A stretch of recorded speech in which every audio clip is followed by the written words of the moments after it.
Hello दोस्तों, आप सभी का मेरे चैनल बीरू के आर ऑनलाइन एजुकेशन में स्वागत है। मैं आपको आज इंग्लिश जो ऑनर्स रखते हैं स्टूडेंट पार्ट 1 ग्रेजुएशन लेवल पे, मैं उस सब के लिए मैं एक अच्छा सा डिफिनीसन लेके आया हूँ जो हिस्ट्री ऑफ इंग्लिश लिटरेचर से संबंधित है। तो दोस्तों चलिए बताने जा रहा हूँ मैं। तो पहले मैं बात करता हूँ history of English language. History of English, father of English जो होता है, क्या होता है? Father of English. Father of English किसे कहेंगे? तो देखिए दोस्तों, मैंने यहाँ पे नोट्स पे लिखा है father of English language and literature. ये क्या है? जॉफ्री चौसर। ध्यान रखेंगे दोस्तों, father of English language and literature कौन है? जॉफ्री चौसर। और यहाँ पे हम बात करते हैं इंग्लिश पीरियड जो होते हैं 3 पीरियड में बटा हुआ है। पहला जो था ओल्ड इंग्लिश था। ओल्ड इंग्लिश 1440 से लेकर के 1060 तक, ये क्या था? 1060 तक या ओल्ड इंग्लिश चला। इसके बाद हम लोग आ गए मॉडर्न पीरियड में। क्या आ गए? मॉडर्न पीरियड में। मॉडर्न पीरियड में 1500 से लेकर के ऑनवर्ड अभी तक जो चल रहा है वो आ गया मॉडर्न इंग्लिश में। और यहाँ पे 1150 से लेकर के 1500 तक जो चला वो था मिडिल इंग्लिश। चला था मतलब क्या? बीत गया। अभी जो चल रहा है ऑनवर्ड। दोस्तों ये ऑनवर्ड लिखा हुआ है, अपना लोग कौन सा काल में जी रहे हैं? मिडिल यानी मॉडर्न इंग्लिश पीरियड जो अपना लोग अभी पढ़ रहे हैं वो मॉडर्न इंग्लिश पीरियड था।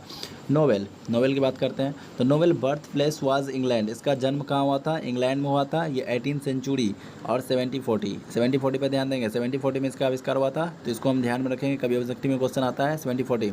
That's clear. इसका नोवेल का रिचर्डसन, देखो फादर ऑफ इंग्लिश नोवेल, जो फादर ऑफ इंग्लिश यानी कि इसके पिता कौन थे? तो रिचर्डसन था। कौन था? रिचर्डसन। ध्यान देंगे दोस्तों, रिचर्डसन उसके फादर थे, father of English novel. And वो मॉडर्न नोवेल लिखा था। क्या लिखा था? वो मॉडर्न नोवेल लिखा था। ये ध्यान रखेंगे कौन सा नोवेल लिखा था? तो मॉडर्न नोवेल लिखा था।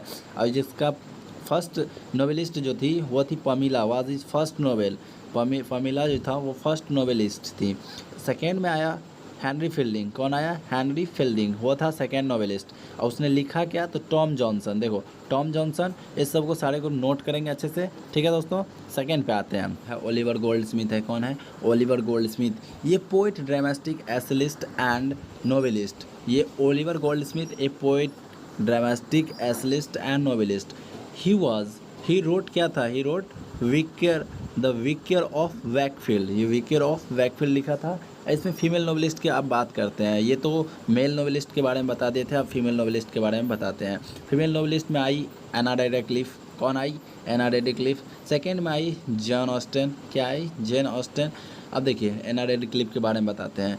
सी केम इनटू 19th सेंचुरी। वो कब आई? तो 19th सेंचुरी में आई। इसका वीडियो हम आगे ही बताने जा रहे हैं, तो पहले मैं इस दोनों को अच्छी तरह से बता देता हूँ। Anna Radcliffe she came into 19th century, romantic period, ठीक है, रोमांटिक पीरियड थे उस समय। She wrote mysteries and Udolpho, ठीक है। जेन ऑस्टेन जो थी, सी कैम इनटू 19th सेंचुरी, ये भी आई 19th सेंचुरी में, ये भी रोमांटिक पोइट्री में थी। She is one of the greatest novelist.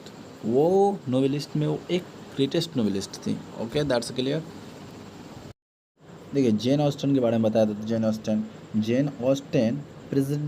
presented the real picture of the middle class people। Jane Austen क्या था? presented the real picture, वो रियल हीरो था मिडिल क्लास पीपल का। उसने देखिए नोवेल कौन कौन सा लिखा था, लिखी थी। ये क्या थी? नोवेलिस्ट, फीमेल नोवेलिस्ट के बारे में बात कर रहे हैं, तो वो लिखी थी। इसमें देखते हैं प्राइड एंड प्रेड्यूस फर्स्ट नोवेलिस्ट था इसका।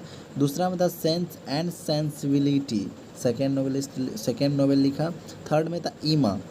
फोर्थ में था इसका मैन्सफील्ड पार्क, ये चौथा नोवेल उसने लिखी थी।